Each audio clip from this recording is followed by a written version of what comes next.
Now coming to the pathophysiology of PDA. PDA is nothing but the communication between the aorta and the pulmonary artery. Blood from the aorta flows into the pulmonary artery.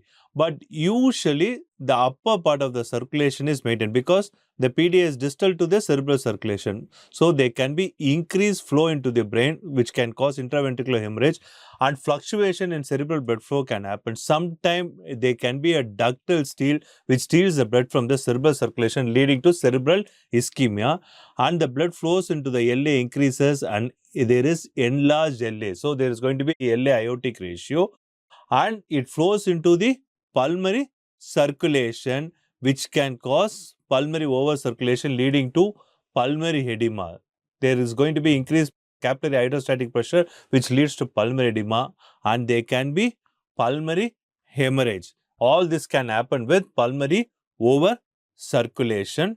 So there is going to be pulmonary overcirculation, edema and hemorrhage which can lead to pulmonary hypertension and bronchopulmonary dysplasia. And the lower extremities receives less blood supply which can lead to splanchnic ischemia, renal ischemia and hepatomegaly.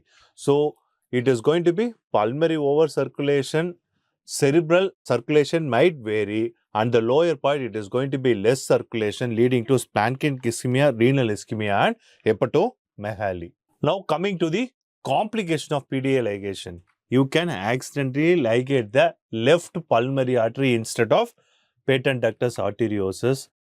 Inadvertent ligation of the descending thoracic aorta where your lower extremity suffers, recurrent laryngeal nerve damage, or an excessive bleeding from an inadvertent PA disruption while ligating.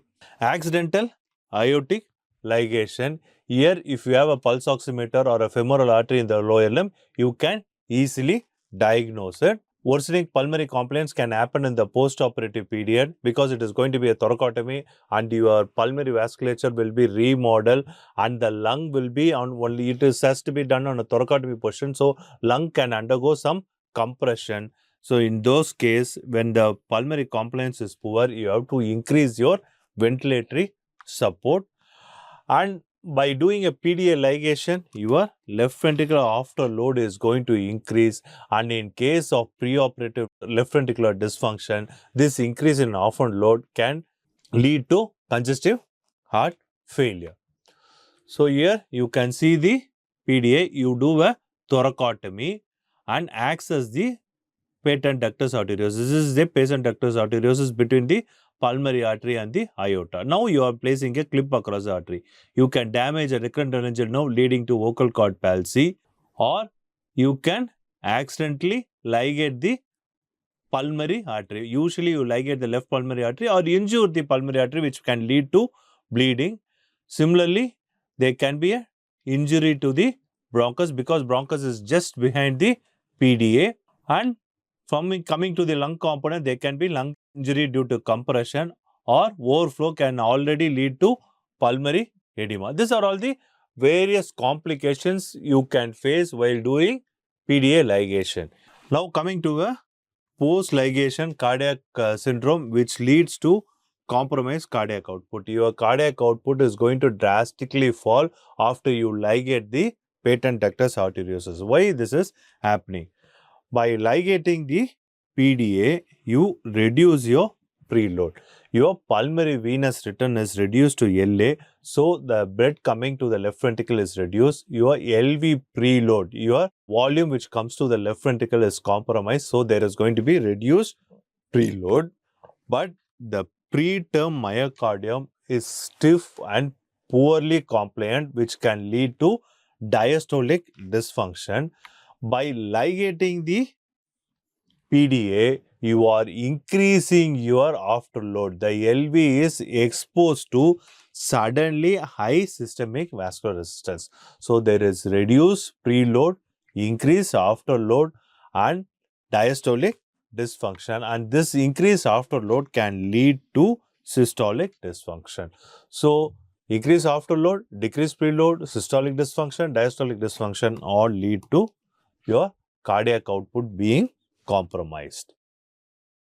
So here you can see the PDA between the aorta and the pulmonary artery, and this is the pulmonary vein and the chest wall.